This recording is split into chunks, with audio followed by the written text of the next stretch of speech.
이번 시간에는 저희가 거래처를 수임했을 때 어떠한 업무들을 수행해야 되는지 한번 살펴볼게요.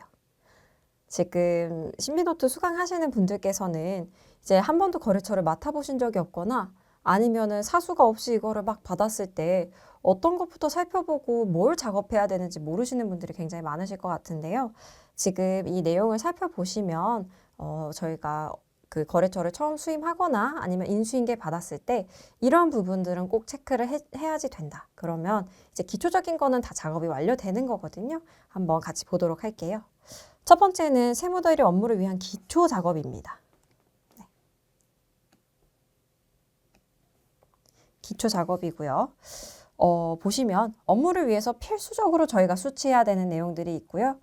새롭게 업체가 들어온 거라면 수임 동의도 해야 되고 위아고라는 프로그램을 통한 거래처도 생성을 해줘야 되고 이 거래처가 뭐 하는 애인지 신상 파악을 해야 됩니다. 먼저 업무를 위해서 저희는 이러한 정보들을 수취해야 돼요. 보시면은요, 기본적으로 저희가 사업자 등록증이 있어야지 됩니다. 사업자 등록증 상에서 이 사업자의 상호, 사업자 번호, 대표자, 그리고 언제 개업했는지 그런 정보들을 확인을 할 수가 있고요. 그리고 주소지도 알 수가 있겠죠. 그리고 대표자가 누군지 알았다면 그 대표자의 성명과 주민등록번호를 확인을 해야지 돼요. 공동대표인 때도 있거든요. 그러면 공동대표 모두에 대한 내용이 필요합니다. 그리고 이제 그 대표자의 연락처, 그리고 업체의 이메일 주소 이런 것도 확인을 하고요. 중요한 건 이제 사업용 계좌라는 게 있는데 사업용 계좌 어떤 내역 쓰고 계신지 그 계좌 은행 그리고 예금주 계좌 번호를 알아야겠죠. 얘는 사업용 계좌 같은 경우에는요. 나중에 저희가 CMS라는 걸 통해서 기장료 같은 거를 출금을 할 때 출금 계좌로 사용이 되기도 하는데 그보다 중요한 건 이러한 사업용 계좌를 등록을 세무서에 해놔야 홈택스를 통해 등록을 해야 나중에 발생할 수 있는 여러 가지 불상사를 막을 수가 있거든요. 그러한 차원에서 사업용 계좌는 꼭 받아주셔야 됩니다. 그리고 홈택스 계정 정보 정말 필요하죠. 홈택스 계정 정보 같은 경우에는 아이디, 패스워드 둘 다 필요하고요. 개인 사업자라고 한다면 정말 그 개인의 홈택스가 있을 수 있고요. 아니면은 그 개인 사업에 홈택스가 있을 수가 있는데요. 저희가 당장에 이제 장부 작성을 할 때에는 개인 사업에 대한 홈택스만 있어도 괜찮지만 개인 홈택스가 있으면은요. 이분의 종합소득세 신고 내역이라든지 아니면은 그 기타 저희가 확인할 때 조금 편한 부분들이 있어서 되도록 가능하다고 한다면은 그 개인의 홈택스를 받아주시는 게 더 좋을 것 같긴 합니다. 그래서 이 개인 홈택스와 개인 사업 홈택스가 조금 헷갈리신다면 이제 개인 홈택스는요. 제가 이제 전유연인데 전유연의 개인 아이디입니다. 근데 개인 사업 홈택스라고 한다면요. 제가 전유연이 대표로 있는 신비노트라는 사업을 하고 있다고 해볼게요. 그러면 신비노트 사업 아이디가 따로 있는 거라서요.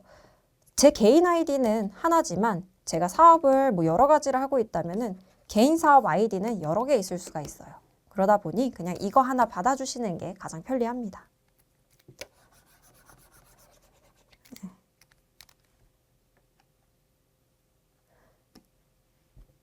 그리고 여신금융협회 계정 정보가 있을 수가 있는데요. 이거는 선택사항입니다. 이것도 만약에 가입하게 되면 아이디, 패스워드 다 받아주셔야 되는데 저는 저희 사무실에는 이거를 대부분 요청드리고 있습니다. 이게 뭐냐면요. 이제 저희가 카드 가맹을 하시게 되거든요. 이제 카드 결제를 받는 곳들은 다 신용카드 가맹을 하신 거예요. 그러면은 그런 카드 가맹점에서 신용카드 매출이 얼마인지 그리고 카드 수수료가 얼마인지를 이 여신금융협회를 가입하면은 그 아이디 계정 정보만 위하고에 입력하면 자동으로 여신금융협회 자료를 끌어오거든요.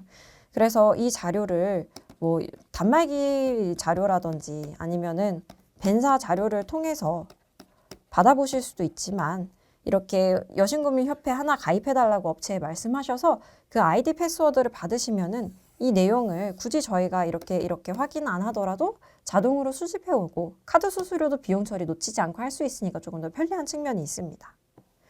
그리고 법인이라고 한다면요. 개인 사업자는 위에 것만 받아주시면 충분하지만 법인은 꼭 더 받아주셔야 되는 게 있습니다. 법인 등기부 등본이고요. 법인의 정관, 법인의 주주 명부가 그건데요. 법인 같은 경우에는 법인격이라는 저희의 사람 인격과 같은 그런 인격이 존재한다고 보는 거기 때문에요. 등기부 등본이라는 거를 통해서 이들의 주민번호와 비슷한 법인의 등록번호가 있습니다. 그래서 그걸 확인을 하고 이 법인이 어떤 사업 목적을 가지고 있고, 그리고 이제 대표이사는 누구며, 감사는 누구인지, 사내이사는 누구인지 이런 정보들을 확인을 할 수가 있기 때문에 등기부 등본 꼭 받아주셔야지 되고요. 정관이라고 하는 것은 그 법인 내부에서 사용하는 규칙 내용인데요. 이 정관에서 이제 퇴직금이라든지 이런 거를 급여라든지 이런 걸 어떻게 설정을 하고 있는지에 따라서 나중에 얘네들을 비용 처리를 하는 방법이 달라질 수가 있거든요. 그러다 보니 정관도 한 번씩 꼭 받아주셔야지 되고요. 주주 명부는 이 사업장의 주주 구성 내역입니다. 그래서 지금 뭐 주주 명부는 언제든지 바뀔 수는 있어요. 그 내부 주주들 간에 아니면은 그 주주 주식을 뭐 다른 사람에게 양도했을 수도 있고 아니면 증여를 했을 수도 있고 하다 보니 이제 주주 명부의 구성 내역은 달라질 수 있지만 뭐 언제 한 시점을 기준으로 한 주주 명부는 보관을 해두시는 게 좋습니다.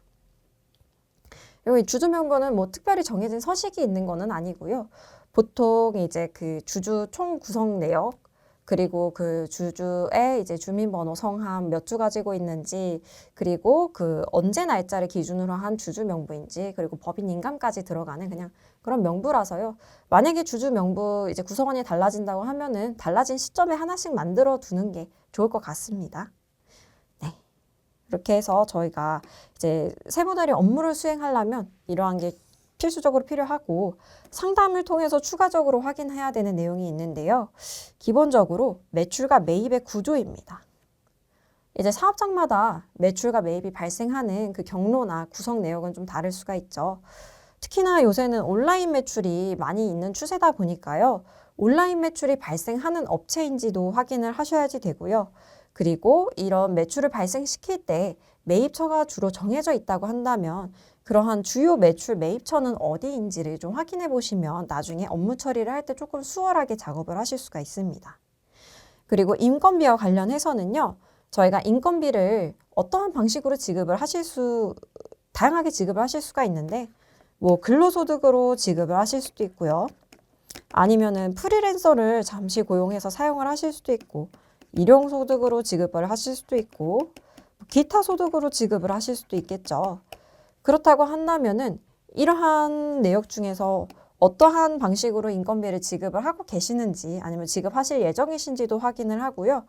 만약에 근로소득을 지급하는 업체, 뭐 일용소득을 하는 업체라고 한다면은 4대 보험 사업장에 가입이 되어 있는지도 체크를 해야지 됩니다. 그래서 근로소득을 지급을 하려고 하는데 4대 보험에 가입이 아직 안 되어 있다고 한다면요. 저희는 첫 번째로는 성립신고를 진행을 해줘야지 되고요. 두 번째로는 사업장 이제 성립신고를 하면서 이제 추가로 취득신고 같은 것도 진행을 해줘야겠죠. 그리고 더불어서 저희가 이 업체의 보험 사무대행 기관으로서 역할을 할 수 있도록 이제 대행 관련된 EDI를 수임을 하셔야 됩니다. 네. 그래서 홈택스를 이러한 내용을 수취해서요. 홈택스 수임동의와 함께 사무대행기관 수임동의까지 같이 좀 진행을 할 수 있도록 하면은 업체한테 여러 번 나눠서 요청드리는 게 아니라서 조금 더 편리하게 할 수가 있겠죠. 수임동의는 다음 장에서 또 자세하게 살펴볼 건데요. 홈택스 수임동의라고 하는 거는요. 국세청 전산에서 확인되는 세금계산서라든지 계산서 등을 확인할 수 있게 하면서도요. 더불어 이제 저희가 이 업체의 세무대리인으로서 세금 신고를 진행하겠다라는 것을 의미를 합니다. 이렇게 수임동의를 진행을 하려면요. 3가지가 필요합니다. 첫째는 해당 업체의 사업자 등록번호이고요. 두 번째는 대표자의 성명과 주민등록번호가 필요하고요. 대표자의 연락처까지도 알아야 됩니다. 저희가 홈택스 수임 동의는 이제 두 가지 방법을 통해서 진행을 하실 수가 있어요. 첫 번째는 홈택스 수임 동의는 일단은 저희가 홈택스 들어갔을 때 세무대리에다가 클릭하는 거는 이 정보까지는 하셔야 되거든요.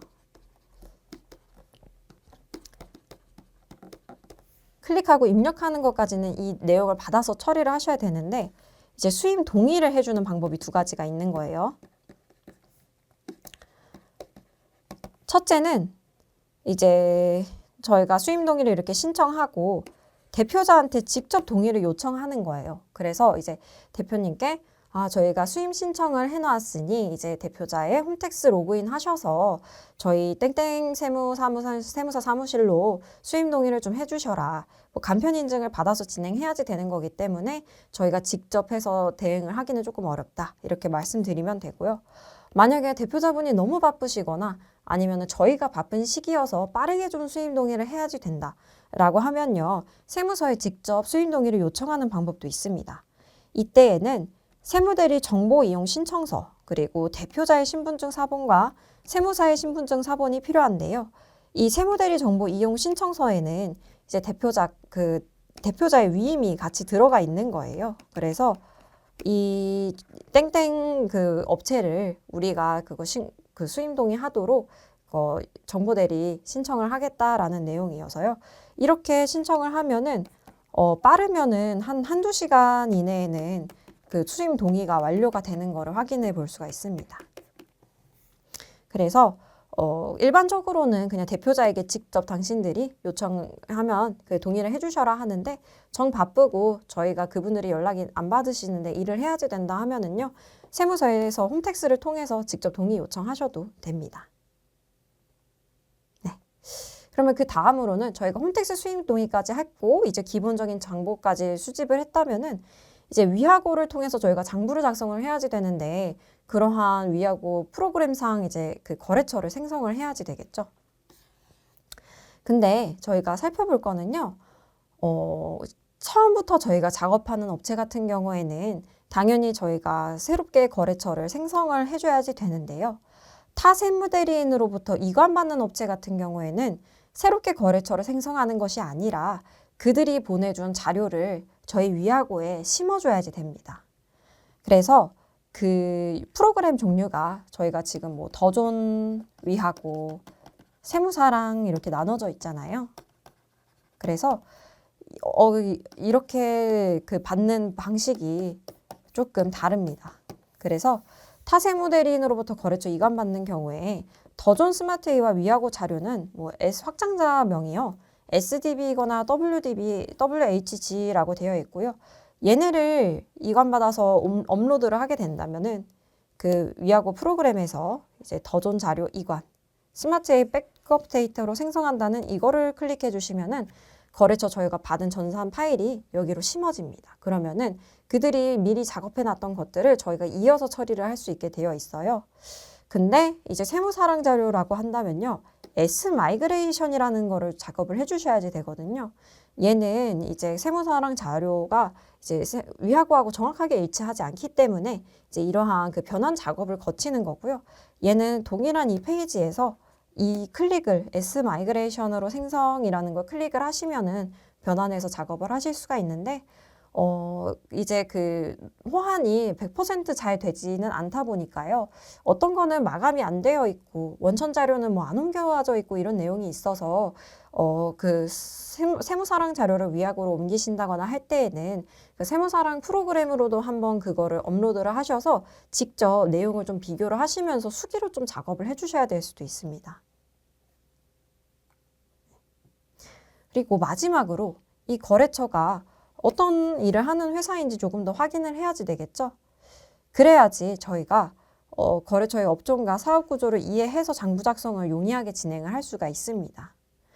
뭐 첫 번째로 도매업이라고 본다면요. 주요 매출 증빙이 세금 계산서로 끊기는 곳인지, 주요 매입처가 어디인지 이런 거는 좀 알아두시면 좋고요. 부동산 임대업이라고 한다면요. 그 임대차 계약을 하실 거잖아요.